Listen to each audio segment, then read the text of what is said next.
Okay, let's unpack this. Have you ever bitten into a dish, something seemingly simple, and found yourself wondering not just what's in this, but how does this magically come together to taste so good? Mm. Oh. Today, we're embarking on a fascinating deep dive, exploring the intricate alchemy of everyday recipes. We're going to pull back the curtain on the chemistry and physics that transform, a few basic ingredients into true culinary artistry. We've got a fantastic stack of sources today from the Shrimp Boat book series, a real treasure trove of cherished recipes from home. These aren't just collections of steps you'd find online. These are meticulously crafted guides to regional delights, often steeped in generations of tradition. Our mission is to go beyond merely following instructions. We're breaking down each ingredient, dissecting the why behind its inclusion, and revealing the precise scientific principles at play. Get ready for some serious aha moments that will fundamentally change how you look at your kitchen. Indeed. What's truly fascinating here is observing how these traditional recipes, passed down through countless generations, often embody incredibly sophisticated culinary science. Yet they do so without the original cooks necessarily possessing, well, explicit knowledge of molecular structures or thermodynamic principles. Today, we'll peel back those layers, looking at three distinct culinary masterpieces from these books: the savory Chesapeake Bay crab stuffed mushrooms, the hearty Maryland stuffed ham, and the foundational trio of emulsified sauces mayonnaise, hollandaise, and béarnaise. Each offers a unique lens through which to appreciate the intricate dance of ingredients and technique, revealing how even the simplest dishes are a symphony of chemical and physical transformations. That really sets the stage perfectly for what we're about to explore. So, whether you're prepping for a special meal and want to truly master these techniques, or you're just incredibly curious about what makes food taste so utterly delicious, you are absolutely in for a treat. Let's start our deep dive into the heart of coastal Maryland cuisine, beginning with a classic that brings together the best of land and sea. First up, a beloved hors d'oeuvre that truly captures the essence of the Chesapeake Bay: crab stuffed mushrooms. The Shrimp Boat series calls them a bite of coastal tradition, and it's easy to see why these savory morsels combining earthy mushrooms with succulent crab have endured. But let's get into the specifics, ingredient by ingredient, and uncover the precise science that makes them so delicious and why each component is absolutely non-negotiable for the perfect bite. This dish is a beautiful testament to the region's bountiful waters and fertile lands. It showcases how combining distinct flavor profiles, the deep umami of mushrooms and the delicate sweetness of crab, creates a perfectly balanced and appealing appetizer. Understanding each component reveals the underlying artistry, a careful selection of ingredients that don't just work, but actively enhance one another on a molecular level, creating a harmony you can taste. So we begin with fresh, large mushrooms with caps removed. Now, as a home cook, my first thought might be, does the size really matter, or is it just for presentation? But when we're talking about culinary chemistry, even a detail like large seems like it would have a very specific function, wouldn't it? You've hit on a critical point. The large aspect is not merely aesthetic, it's absolutely crucial for their role as a natural edible vessel. Think of it this way. Mushrooms are naturally porous, almost like tiny sponges, due to their intricate cellular structure. This allows them to readily absorb flavors and moisture from their surroundings, especially once cooked, and their cell walls begin to soften. Removing the stems creates a perfect, natural hollow space. Physically, this cavity is essential for containing a generous amount of the rich crab stuffing, ensuring a substantial, satisfying bite rather than a meager one. Ah, okay. So a smaller mushroom wouldn't hold enough stuffing. Exactly. It would offer a disproportionate amount of filling, leading to an imbalance. Furthermore, the broad surface area of a large cap provides ample space for browning when baked, which is not just about color. This browning, largely due to the Maillard reaction, generates thousands of new savory, nutty, and meaty flavor compounds. Right, that complex flavor you get from browning. Precisely. So the aha moment here is that a simple choice of mushroom size isn't just about aesthetics. It's a deliberate engineering decision to maximize that deep, savory flavor crust and to provide the perfect structural support for a decadent filling.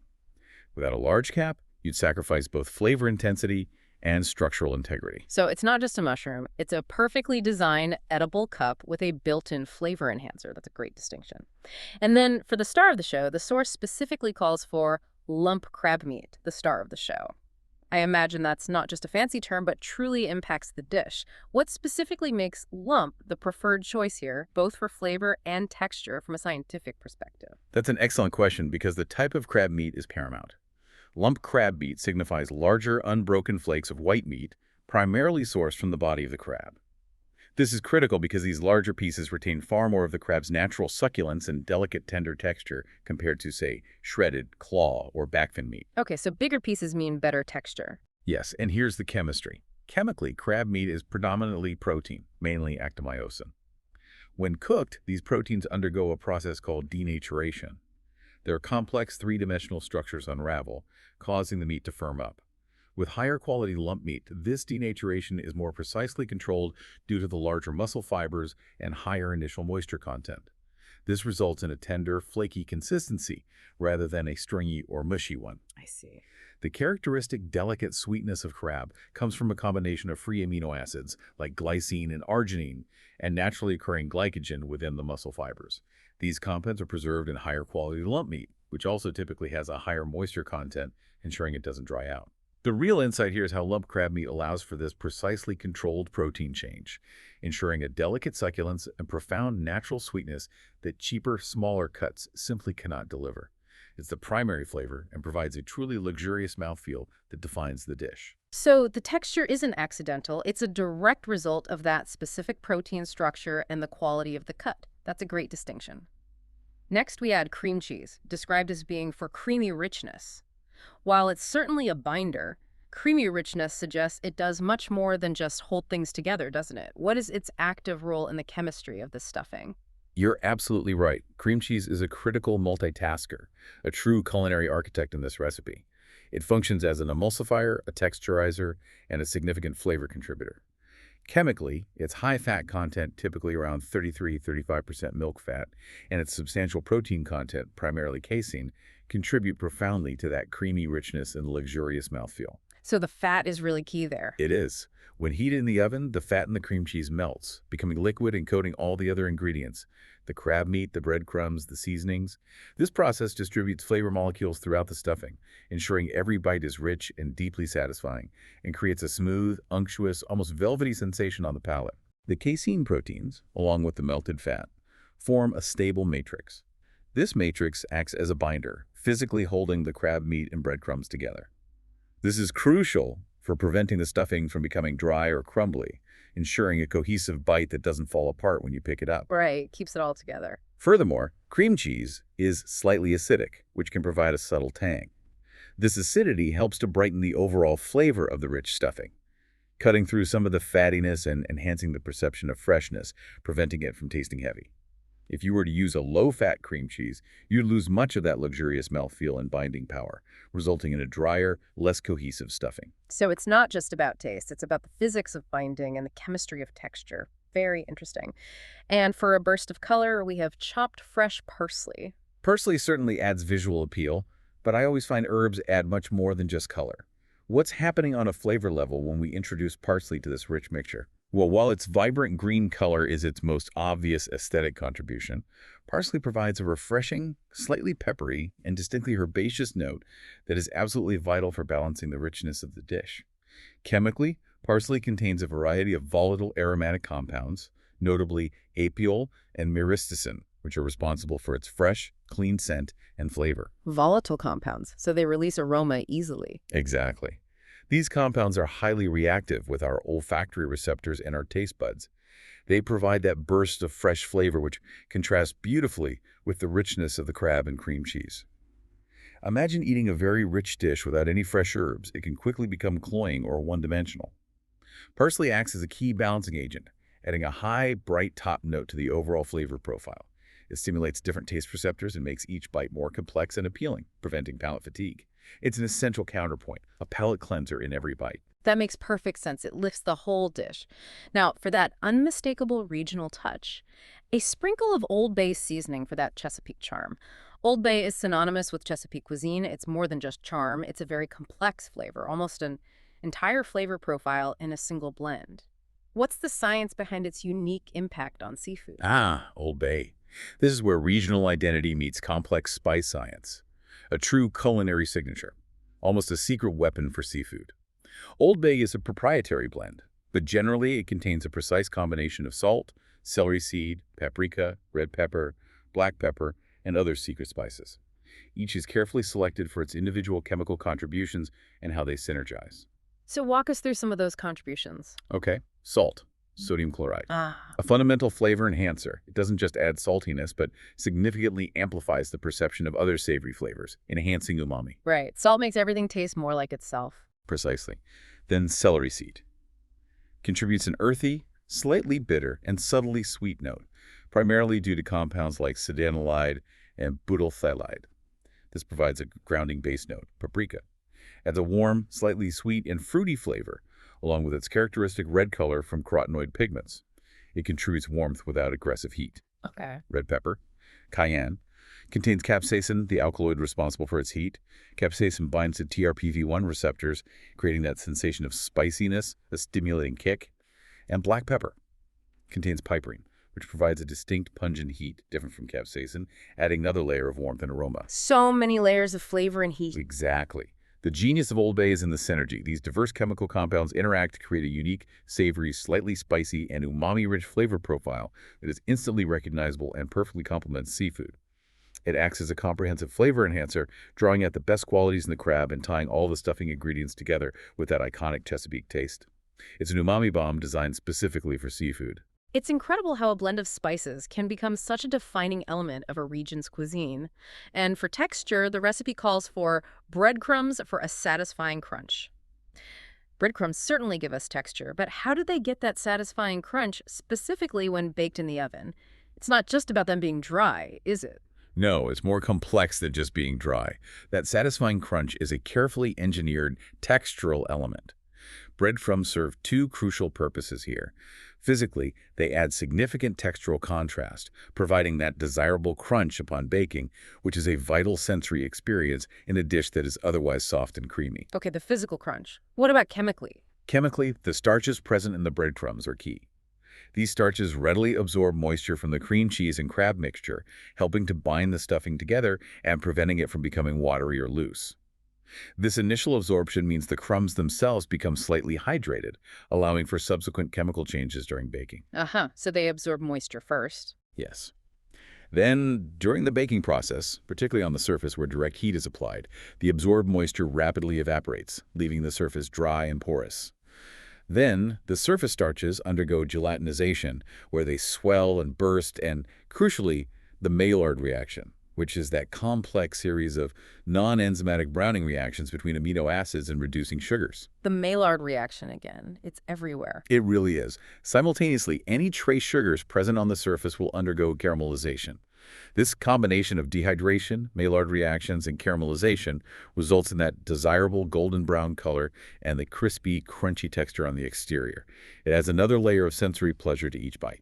If your breadcrumbs are too wet and nickely, they won't achieve that crispness and could make the stuffing soggy. So it's not just browning, it's a flavor and texture factory at work. And finally, a drizzle of melted butter for added flavor.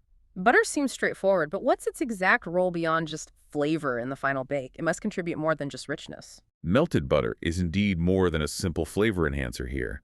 It plays a critical role in both flavor development and physical transformation during baking. Chemically, butterfat is a carrier for many fat-soluble flavor compounds, intensifying the richness and aroma of the mushrooms and stuffing. Melting releases these compounds, making them more volatile and therefore more available to our sense of smell and taste. Okay, carries flavor. And physically, Physically, the drizzle ensures a more even distribution of fat across the mushroom caps and the breadcrumb topping. During baking, this surface fat acts as an excellent medium for heat transfer. It efficiently conducts heat to the surface of the stuffing and mushrooms. This accelerated heat transfer is vital for promoting the Maillard reaction we just discussed, leading to deeper browning and the desired crisping of the breadcrumbs and the edges of the mushroom cap. It not only adds a final layer of umami and a luxurious sheen, but also plays a functional role in achieving that perfect, golden, slightly crisp finish that makes the dish irresistible. So after all these carefully selected and prepared ingredients are assembled, we move to crafting and baking. The core instruction is to preheat the oven to 350 degrees Celsius, 175 degrees C. Clean and stuff the mushrooms, drizzle butter, and bake for 20-25 minutes until golden and bubbling. The steps seem straightforward, but this is where all those individual ingredients truly come alive, right? What's the alchemy of that oven heat, bringing everything together? this is indeed the grand finale, where the principles of heat transfer and a cascade of chemical reactions truly coalesce, transforming a raw mixture into a cooked delicacy. Preheating the oven to 350 degrees 175 degrees C, is essential because it ensures consistent and even heat distribution, primarily through convection that's hot air circulating and radiation heat emanating directly from the oven walls. Consistent temperature is key for baking. Absolutely. It's critical for predictable cooking outcomes and prevents uneven browning or cooking. The initial mixing of ingredients is a physical homogenization, ensuring that flavors and textures are evenly distributed throughout the stuffing so every bite is consistent. And then during the bake itself, what happens step by step? Okay, during that precise 20-25-minute bake, a series of precisely timed physical and chemical changes occur. First, protein denaturation and coagulation. The crab proteins, already partially denatured, undergo further heat-induced changes. They firm up the meat more and contribute to the stuffing structure, making sure it holds its shape. So the crab firms up. What else? Fat melting and flavor integration. The fats from the cream cheese and melted butter liquefy fully. This allows them to integrate completely, coating everything. This liquid fat acts as a superb solvent, distributing fat-soluble flavor compounds. It contributes to that unctuous mouthfeel and also acts as a lubricant. Simultaneously, the water content in the cream cheese and mushrooms starts to evaporate rapidly from the surface. That's the bubbling. That's part of the bubbling, yes. And it also concentrates the remaining flavors. Then we have starch gelatinization and browning reactions. The starches in the breadcrumbs, having absorbed moisture, gelatinized, they swell, contributing to binding. More importantly, as the surface dries out, helped by the butter, it reaches temperatures high enough for the Maillard reaction and caramelization. This creates that golden brown crust, adding deep flavor and nutty, savory notes and that crunch. Okay, proteins firm, fats melt, starches brown. What about the mushrooms themselves? Good question. Mushroom softening and flavor release. The mushroom caps soften significantly. Their natural moisture is released, which also contributes to bubbling and helps infuse their earthy notes into the stuffing. And finally, flavor infusion and volatile compound release. The heat speeds up the diffusion of all those aromatic compounds from the Old Bay, the parsley, the crab throughout the dish. It creates a more cohesive, deeply flavored experience. And of course, the internal temperature reaches a safe level for consumption.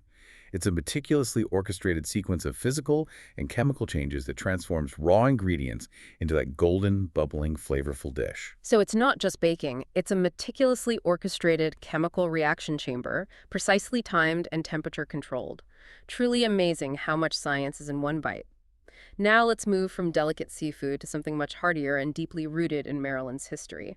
Maryland stuffed ham. The shrimp boat source describes it as a time-honored delight, with origins tracing back to the colonial period and the tobacco industry. This really tells a story of resourcefulness and making the most of what you have. This dish indeed epitomizes farm to table long before the term even existed. It's a brilliant example of how necessity, in this case, preserving and making the most of a whole ham while integrating readily available garden greens, truly is the mother of culinary invention. The entire process is a deep dive into traditional preservation techniques, intricate flavor infusion, and gentle extended cooking methods. These yield a remarkably tender, succulent, and uniquely flavorful result that's a centerpiece of Maryland heritage. The core of this dish, according to the Shrimp Boat series, is one large bone-in ham, typically a country ham. The choice of both bone-in and country ham seems incredibly central to its identity. From a scientific perspective, what's the significance of these specific choices in achieving the final product? The selection of a country ham is foundational here, as it implies a specific type of ham that has undergone a traditional dry curing process, often involving significant aging over months or even years. Chemically, the curing process, which typically involves rubbing the ham with a mixture of salt, sugar, and often nitrites or nitrates, is absolutely crucial. The salt works through osmosis. Osmosis, drawing water out, right? Exactly. Salt actively pulls moisture out of the meat, which significantly inhibits microbial growth and preserves the ham for long periods. This moisture loss also concentrates the flavors within the meat, developing a much more intense, savory, and complex profile. The nitrites contribute to the characteristic pink color of cured ham and play a vital role in preventing the growth of harmful bacteria, particularly Clostridium botulinum. So it's preservation and flavor concentration. What about the aging? Over the extended aging period, complex enzymatic breakdowns of proteins, that's proteolysis and fat lipolysis, occur.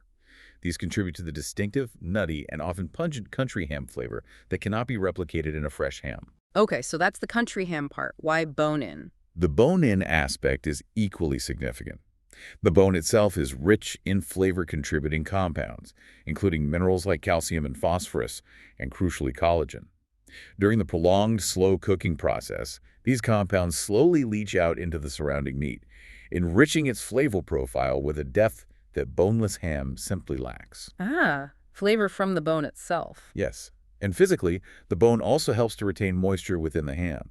It acts as a natural heat conductor and buffer, which prevents the ham from drying out during the extensive steaming. It also provides crucial structural integrity, helping the large ham maintain its shape and ensuring it cooks more evenly without falling apart. If you tried this recipe with a fresh ham, it wouldn't have the same depth of flavor or the tenderness from breaking down preserved proteins. That's fascinating how the curing process itself is a complex chemical transformation that sets the stage for everything else. Next, we have the greens. Kale and Swiss chard, green onions, parsley. These aren't just for filler, are they? What do these greens and aromatics bring to the ham beyond visual appeal and a little freshness? You're absolutely right. These leafy greens, along with the alliums and herbs, are far from mere filler. They're absolutely integral to the dish's unique flavor profile, nutritional contribution, and textural complexity. Chemically, kale and Swiss chard provide a slightly bitter and earthy counterpoint to the rich, salty ham. This is essential for creating a balanced flavor that isn't overwhelmingly savory. They're rich in chlorophyll and various phytochemicals. Balancing the saltiness makes sense. And the onions and parsley. Green onions and allium add a pungent, fresh allium flavor, primarily from various sulfur-containing compounds. These evolve during cooking to contribute a sweet, oniony depth. Parsley, as we discussed with the mushrooms, contributes herbaceous, bright notes from its volatile terpenes, like apollyl and myristicin, which lift the overall flavor profile. So how do these flavors get into the ham? During the long steaming process, these greens gently release their moisture and these complex flavor compounds. They then infuse deeply into the ham through diffusion molecules moving from higher concentration greens to lower concentration ham. Their fibrous structure also plays a physical role, helping the stuffing retain its form within the ham while providing a welcome textural contrast to the incredibly tender meat. They also contribute significant moisture that helps keep the ham succulent. So they're not just adding color, they're actively contributing moisture, balancing richness, and creating a flavor matrix within the ham. Clever. Then we have the spice rub. Brown sugar, dry mustard, ground spices, red pepper flakes. This is a serious spice blend. How do these dry ingredients interact with the ham and greens through the magic of chemistry to create that final, deeply infused flavor? This blend is a masterclass in balancing flavors sweet, salty from the ham, pungent, warm, and spicy. It demonstrates a sophisticated, albeit empirical, understanding of how these chemical compounds interact. Break it down for us. Brown sugar first. Okay. Brown sugar. Chemically, it provides sweetness primarily from sucrose, balanced by subtle caramel notes from its molasses content. This sweetness is crucial for counteracting the ham's saltiness and the green's bitterness, creating harmony. Its hygroscopic nature, meaning it attracts and retains moisture, also helps keep the ham juicy during the long cook. Sugars on the surface might also subtly caramelize. Okay, sweetness and moisture. Dry mustard. That sounds interesting. Dry mustard. Chemically, dry mustard powder contains precursor compounds called glucosinolates, like sinigrin, and an enzyme, myrosinase. When the mustard gets wet from the ham and greens during steaming, that enzyme acts like a switch. It converts the glucosamines into pungent isothiocyanates, most notably allyl isothiocyanate. These are the sharp, distinctive, sinus-clearing flavor compounds that create mustard's heat. Wow, a chemical reaction creating the heat. Exactly. It provides a fantastic piquant cut through the ham's richness. It also has some emulsifying properties, subtly aiding texture. What about the ground cloves, allspice, and pepper? Ground cloves, allspice, black pepper. These are powerful aromatics providing depth and warmth. Chemically, cloves are rich in eugenol, sweet, spicy, woody. Allspice has eugenol, methyl-eugenol, caryophyllene, complex like cloves, cinnamon, nutmeg. Black pepper has piperine, pungent heat. These are volatile organic compounds. During steaming, the gentle heat slowly releases and carries these into the ham and greens, ensuring deep flavor penetration, giving that comforting, old-world character. And the red pepper flakes, just for heat? Crushed red pepper flakes. Primarily capsaicin, which binds to pain receptors, creating heat. Its inclusion allows for adjustable spiciness, providing a kick that enhances the savory experience and stimulates the palate, preventing flatness. Together, these spices form a synergistic blend. Sugar balances, mustard cuts, warm spices add depth, red pepper adds heat. During a long steam, these compounds permeate the meat and greens through diffusion, creating a deeply infused, complex flavor. That's a truly sophisticated flavor profile from what seems like a rustic collection of ingredients. The preparation involves cutting slits all over the ham, then carefully stuffing the slits with greens, and finally generously rubbing the sugar and spice mixture all over. Cutting those slits seems absolutely critical. As a home cook, I might wonder if it's just decorative. But with all this stuffing, it feels like it's doing something far more crucial scientifically, doesn't it? You're honing in on a pivotal step. The slits are a crucial physical manipulation that directly impacts flavor and texture. They are anything but decorative. They significantly increase the internal surface area of the ham, creating multiple channels or pockets for the stuffing. This maximizes contact between the ham, greens, and spice rub. More surface area means more flavor infusion. Precisely. It allows for deep flavor infusion throughout the entire piece of meat, not just on the surface. During cooking, this increased surface area facilitates both diffusion, flavor molecules moving in, and osmosis, moisture and salts moving.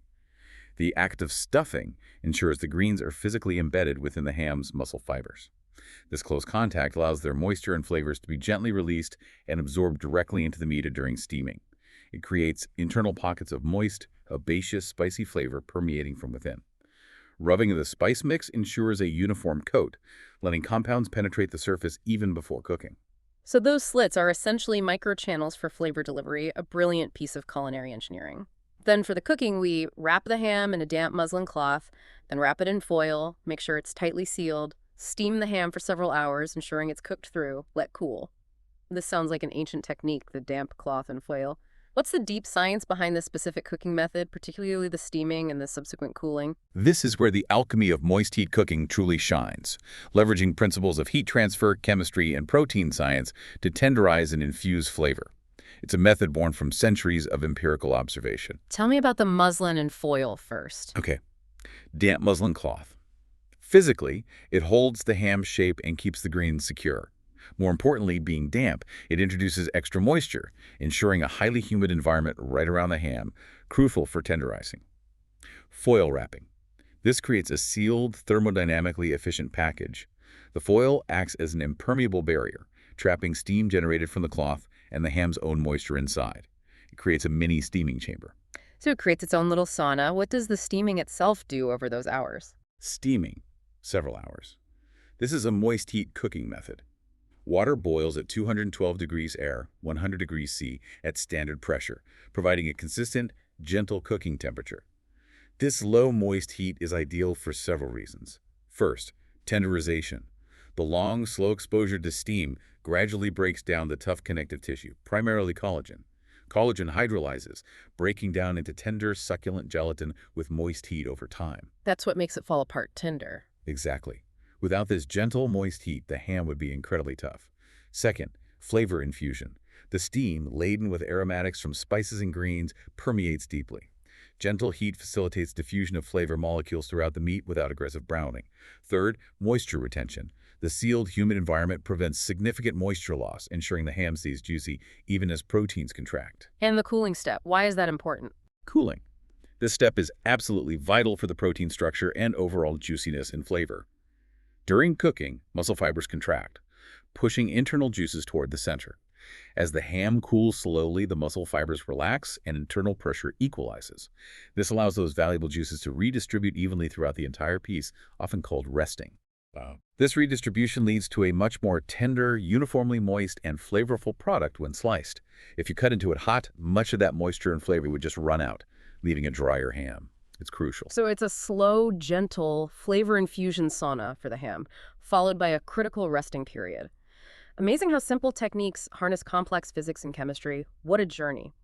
Now, let's pivot from these magnificent full dishes to what our source calls the unsung heroes of the culinary world, sauces, specifically the incredible family of emulsified sauces. The Shrimp Boat authors list them as mayonnaise, hollandaise, béarnaise, O-M-Y, and for good reason these are foundational. This segment truly highlights the precise chemistry required in cooking, often demanding a delicate hand and keen observation. The core principle for all three of these sauces is emulsion, a seemingly simple act that is in fact a delicate scientific balance of immiscible liquids. We'll explore how humble egg yolks become culinary architects, binding what seems unbindable and creating textures that define luxury in the kitchen. Let's start with the big concept here, emulsion. What exactly is it, and why is it so magical in cooking, allowing ingredients like oil and water, which naturally repel each other, to become one stable, creamy mixture? An emulsion, chemically, is a stable mixture of two liquids that normally don't mix or are immiscible, like oil and water. Imagine trying to mix oil and water in a glass. Shake it all you want. They'll quickly separate into layers once you stop. The magic in culinary emulsions comes from an emulsifying agent that acts as a bridge between these two opposing phases. In these sauces, mayo, hollandaise, béarnaise, the egg yolk is our primary emulsifier. The egg yolk is the bridge. How? Physically, whisking provides the mechanical energy to break one liquid, usually the oil, into incredibly tiny microscopic droplets. These minute oil droplets are then rapidly surrounded and stabilized by molecules from the emulsifying agent, the phospholipids, like lecithin, and proteins in the egg yolk.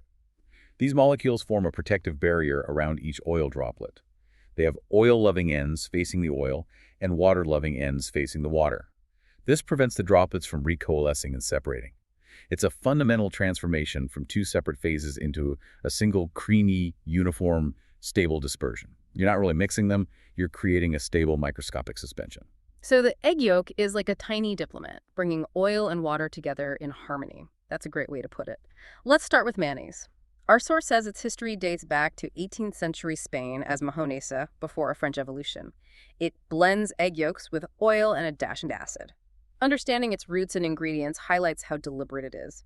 Let's break down the ingredients for this creamy delight and their chemical roles. Mayonnaise is indeed a cornerstone sauce, an ambient temperature emulsion whose stability is truly impressive given its simple ingredients. Let's look at them. 2 large egg yolks. Chemically, the hero. Egg yolks are incredibly rich in lecithin, a phospholipid acting as a powerful surfactant. It reduces surface tension between liquids. Lecithin molecules are amphiphilic, hydrophilic, water-loving heads, and hydrophobic, oil-loving tails.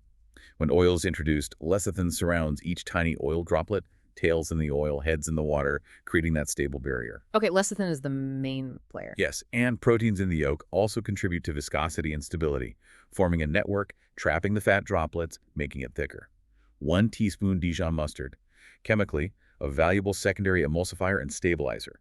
It contains mucilage, a soluble fiber, increasing the Watt phase viscosity, making it thicker and more resistant to separation. Mustard helps thicken. Yes, making it easier to form and stabilize the oil droplets.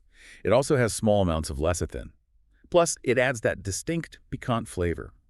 1 tablespoon white wine vinegar and lemon juice from half a lemon. Chemically, the essential acid. They provide sharp, bright flavor cutting through richness. Physically and chemically, acid slightly tempers yolks, aids protein denaturation for thickening stability, and thins the water phase slightly, helping oil disperse. Acid for flavor and stability. And the oil. 1 cup vegetable or canola oil. Chemically, physically, the dispersed phase, the fat-needing emulsification. Neutral flavor lets other ingredients shine, contributes significantly to creamy texture and mouthfeel. And the crafting steps for mayonnaise are key. Whisk yolks and Dijon. Then, gradually add the oil drop by drop at first while continuously whisking. That sounds crucial. Once it thickens, add oil more quickly. Finally, stir in vinegar, lemon juice, salt, pepper, and refrigerate. Why that super slow oil addition at first? Indeed, crafting mayo is a rigorous lesson in controlled chemistry and physics. Patience is key. Whisking yolks and Dijon. Combines emulsifiers, starts unfolding egg proteins, disperses lecithin and mustard mucilage, preparing them for oil. Creates a viscous base, making suspension easier. Gradual oil addition, drop by drop, continuous whisking. The most critical physical and chemical step, make or break. Adding oil extremely slowly ensures lecithin has time and surface area to completely surround and stabilize each tiny oil droplet as it's formed by the whisk. So if you go too fast? If added too quickly, oil droplets coalesce faster than lecithin can coat them, leading to instability, the dreaded broken emulsion where oil separates. The continuous mechanical energy of whisking provides shear forces breaking oil into microscopic particles.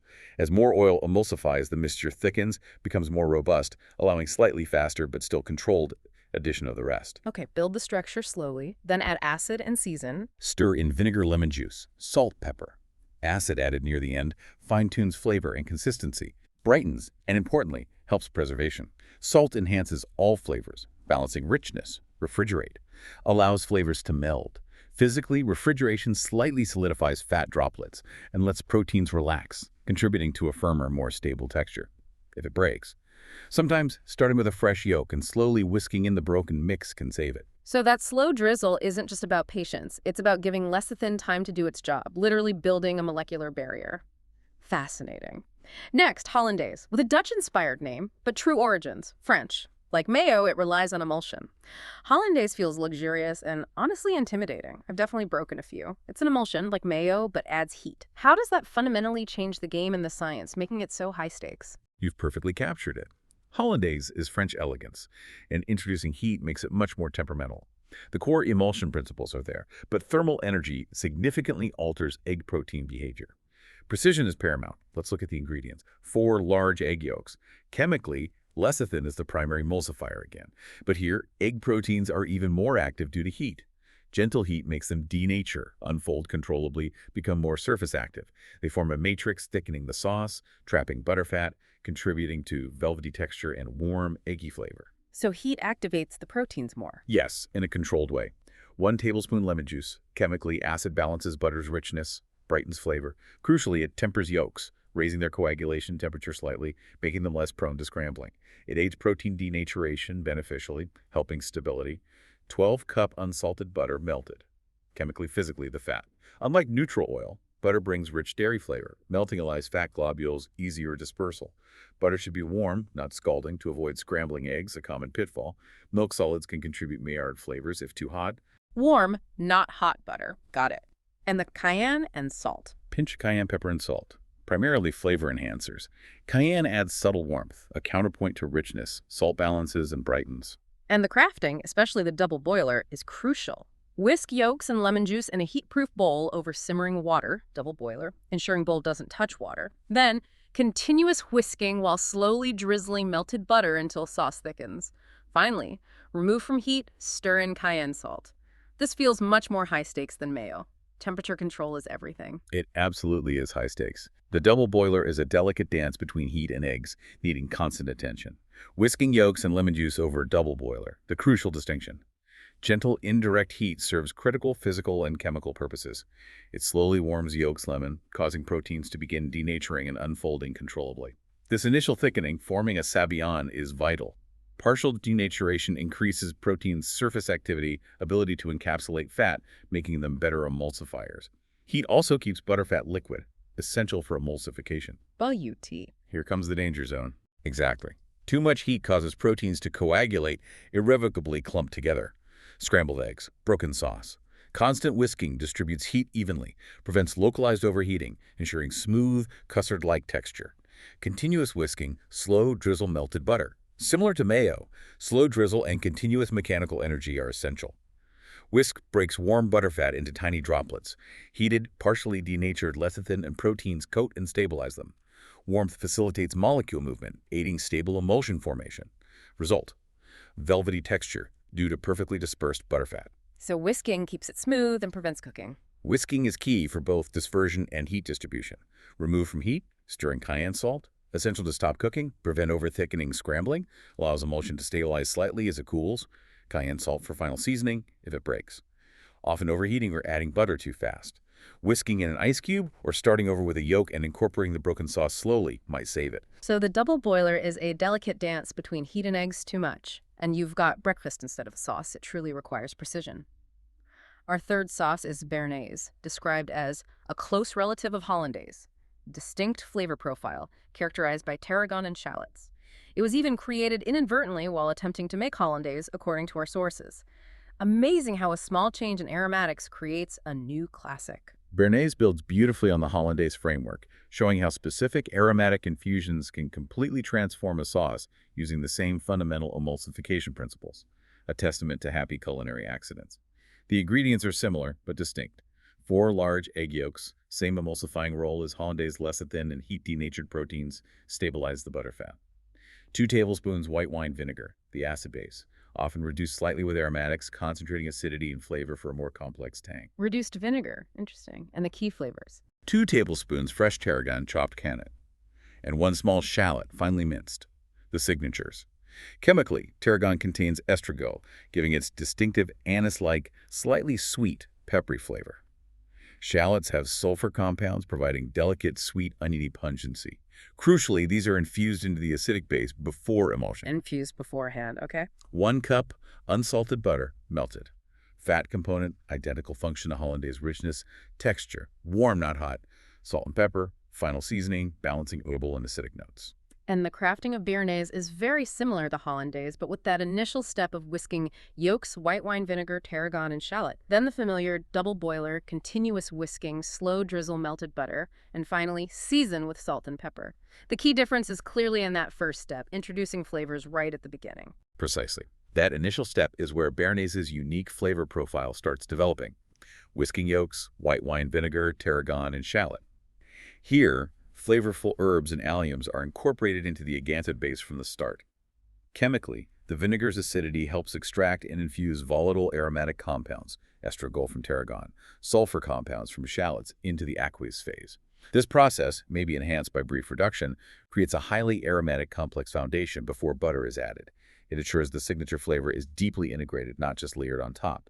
Whisking also helps release volatiles. So the flavor is built right into the liquid base. Exactly. Double boiler, continuous whisking, slow drizzle, melted butter. The physical and chemical emulsification principles are identical to hollandaise. Gentle heat stabilizes proteins, builds symbiont. Whisking disperses butterfat. Lecithin proteins form barriers. Warmth keeps butter liquid, disperses aromatics further. Season with salt and pepper. Final adjustment for that perfect balance of rich, tangy, herbaceous notes. The aha here is building complex flavor within the emulsifying liquid, creating more nuanced, integrated herbal dimension than just adding herbs at the end. It's like hollandaise got dressed up for a fancy party, with tarragon and shallots as its exquisite accessories. What a fantastic journey through these foundational sauces, from origins to precise chemical construction. Hashtag text is outro. Wow, what a deep dive into the heart of culinary chemistry. From the Chesapeake Bay's rich seafood heritage, where careful ingredient selection dictates texture and flavor, to the resourceful, slow-cooked traditions of Maryland ham, revealing how history and preservation shaped a masterpiece. And then into the delicate, high-wire science of emulsified sauces, we've truly seen how recipes from home are brimming with sophisticated and visible alchemy and physics. Every single step, every ingredient plays a precise, scientifically determined role. Indeed. We've peeled back the layers to uncover the specific roles of each ingredient, understanding how everything from a sprinkle of Old Bay's synergistic compounds to the precise physical manipulation of cutting slits into a ham for maximum diffusion to the controlled temperature of a double boiler in protein denaturation contributes to the final delicious outcome. It's a profound testament to the fact that every great dish is a carefully orchestrated series of physical and chemical transformations, often discovered empirically through generations of cooking without a single scientist in sight. These books are a record of applied scientific genius. So what does this all mean for you, our listener? Next time you're in the kitchen, I hope you look at your ingredients a little differently. Maybe you'll appreciate the lecithin in that egg yolk diligently forming an emulsion, preventing separation, or the precise protein denaturation firming your crab to perfect tenderness, or the collagen breakdown tenderizing that country ham into succulent gelatin. It's not just cooking, it's applied science in action, transforming simple matter into pure delight. This raises an important question for you, our listener. Given the incredible detail and scientific precision inherent in these traditional recipes, what other seemingly simple dishes from your own home cooking or from beloved family recipes do you think hide a complex world of culinary alchemy? What everyday culinary magic are you now curious to unpack, knowing that so much is happening beyond just taste and texture? Perhaps it's the perfect rise of a cake, the crunch of a fried chicken, or the perfect sear on a steak. That's a fantastic thought to chew on. Thanks for joining us on this deep dive into the truly extraordinary world of food science, tradition, and flavor, all sourced directly from the wisdom of the Shrimp Boat book series. Until next time, keep exploring, keep experimenting, and keep savoring the science on your plate.